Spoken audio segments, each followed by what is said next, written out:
You're listening to the Intellectual Investor Podcast. To read this article online or to listen to more episodes, visit investor.fm. The Baltics, Europe's pragmatic rising stars. My kids and I are back from the Baltics, and I'm head over heels in love with that part of the world. It has all the appeal of Western Europe: beautiful architecture, old culture and history, clean streets, and a population that mostly speaks English and Russian, which let my kids test their broken Russian, to everyone's amusement. To our amazement, we found Russian food everywhere, a brand new experience for us outside Russia itself. It was a Baltic reinterpretation of their Russian cousin, but we absolutely loved it. We visited Vilnius, the capital of Lithuania, and Riga, the capital of Latvia. Both cities are beautiful, but Vilnius felt homier, less touristy, with more eclectic architecture.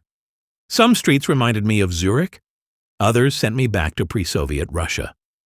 All Baltic countries are incredibly green.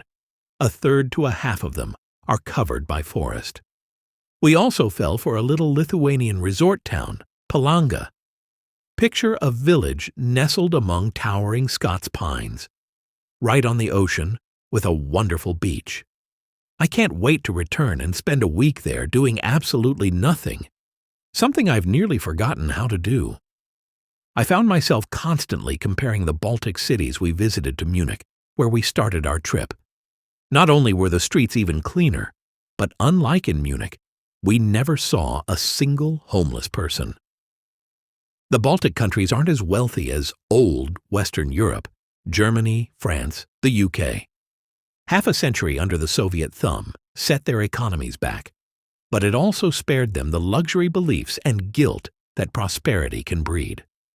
They haven't flung their borders wide open to people who might resent their culture, nor have they pursued aggressively green policies, like closing nuclear plants, that gut manufacturing and simply ship CO2 and jobs to China.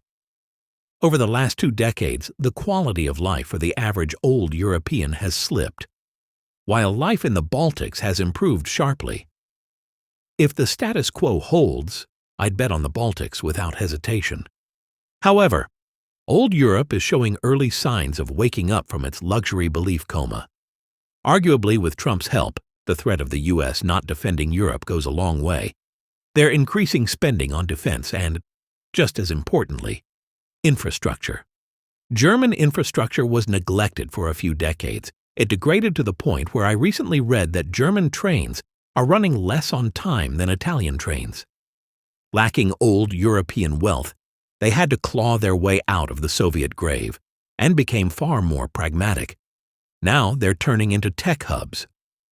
This visit also reminded me of 2 things. First, before World War II, half of Vilnius's population was Jewish. The Nazis changed that. My kids and I visited a memorial in the forest outside Palanga, where thousands of Jews were massacred simply for being Jewish.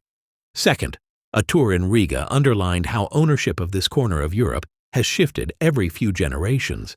Latvia alone was ruled by Germans, and then Russians, Soviets, twice, just in the last century. This dark history is why the Baltics, and Europe as a whole, take the Russian threat so seriously.